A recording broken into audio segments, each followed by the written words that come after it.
cita-cita kita nak jadi popular. Wow. Aku tak kisah aku nak jadi popular. Tak peduli. Memang kalau hari-hari balik sekolah, selimut mak ke apa benda aku keliling, aku duduk macam berangan. Alah, korang pun tak pernah buat kan. Tapi kain tidaklah. dalam mak, kain dalam tu tak kat sini. Kan? Kita daripada kecil memang suka seksi. Kita ni susah tau, orang susah. Jadi kan, kadang-kadang bila ada dekat samping tu ada orang bagi baju kan, kita akan songkar tau awak. Cari. Kita cari. Kalau skirt mak, skirt tu kan, tidak lagi terpakai. Oh muat.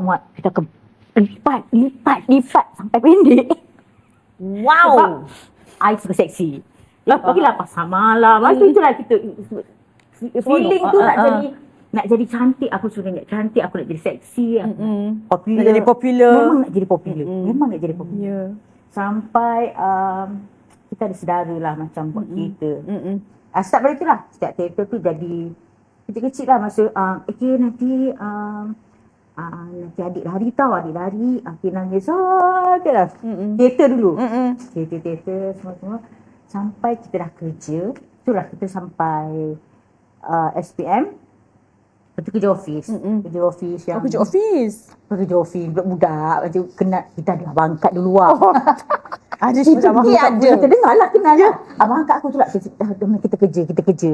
Kan, kita adalah geng-geng kita pergi kerja dengan dia, dapat duit macam tu. Start pada tu lah, macam kakak dia cakap, kau tak sesuai macam ni. Kau pergilah casting. Faham. You tahu tak first time kita pergi casting kat mana? You tahu kuasa tag tak? Tahulah. Apa? Cik Makno Ya. Betul. Kita pergi casting kat situ. Kat situ first Awak kali. tahu tak siapa yang casting kita tu? Yang casting kita siapa? Fauziah Nawi. Oh ya. Ibu Fauzia Nawi. Ibu Fauzia Nawi yang jumpa dia ni. Yes. Ibu datang, kau nangis, dia kata. Oh. Yeah, it sounds like her. Yes. Kau nangis. Saya nangis.